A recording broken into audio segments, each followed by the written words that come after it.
ಒಳ ಮೀಸಲಾತಿ ಆದ ಅನ್ಯಾಯವನ್ನು ಸರಿಪಡಿಸಲೇಬೇಕು.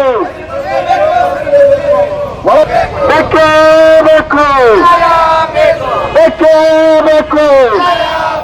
ಒಂದು ಹೊರಗೆ ಹೋರಾಟ, ಏತಕ್ಕಾಗಿ ಹೋರಾಟ. ರೇಷು ಬಂಧನಲ್ಲಿ ಆದ ಅನ್ಯಾಯವನ್ನು ಸರಿಪಡಿಸಲೇಬೇಕು.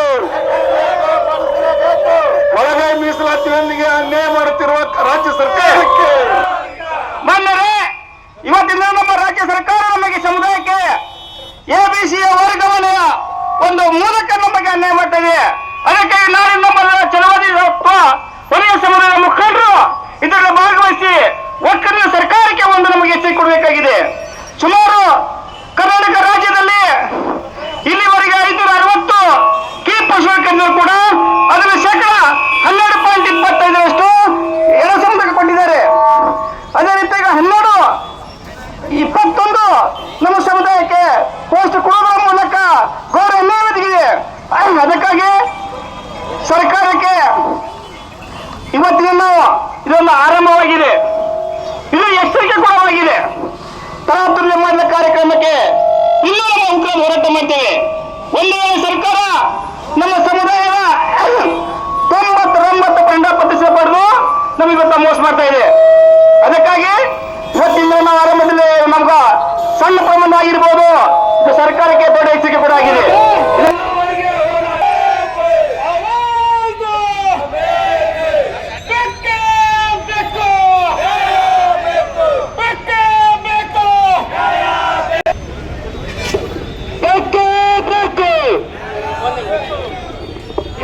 ಈಗ ಹೋರಾಟ ನಡೀತಾ ಇತ್ತು.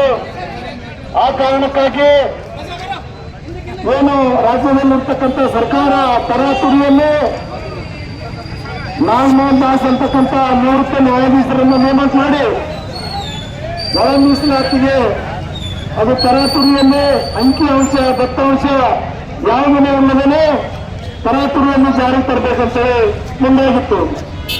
ಅಲ್ಲಿ ನಿವೃತ್ತ ನ್ಯಾಯಾಧೀಶರಾಗಿರ್ತಕ್ಕಂಥ ನಾಗಮೋಹನ್ ದಾಸ್ ಅವರ ತಮ್ಮ ವರದಿಯಲ್ಲಿ ಅನೇಕ ಲೋಪದೋಷಗಳಿದ್ದು ಅವನ್ನ ನೋಡುವಂತ ಎಲ್ಲ ಸಮುದಾಯದ ಎಲ್ಲ ಮುಖಂಡರು ಮೈಸೂರಿಂದ ಹಿಡಿದು ಬೀದರ್ವರೆಗೂ ಕೂಡ ಒಂದು ಬೃಹತ್ ಪ್ರತಿಭಟನೆ ಮಾಡಿ ಮತ್ತೊಮ್ಮೆ ಸಮೀಕ್ಷೆ ಮಾಡಬೇಕಂತಕ್ಕಂಥ ಒಂದು ಒತ್ತಾಯದ ಮೇರೆಗೆ ಮತ್ತೊಮ್ಮೆ ಸಮೀಕ್ಷೆ ಆಯಿತು. ಅದಾದ ನಂತರ ದಿನಗಳಲ್ಲಿ ಏನು ಒಳ ಮೀಸಲಾತಿಗಾಗಿ ಗಣಪತಿ ರಾಜ್ಯಪಾಲರ ಅಂಗಳದಲ್ಲಿ ಒಂದು ಅಂಕಿತಕ್ಕೆ ಅಲ್ಲಿ ಕಳಿಸಿಕೊಂಡಾಗಿದೆ. ಅಲ್ಲಿ ಅನೇಕ ತತ್ವಗಳಿಂದ ಅಂತಕ್ಕಂಥ ಉದ್ದೇಶದಿಂದ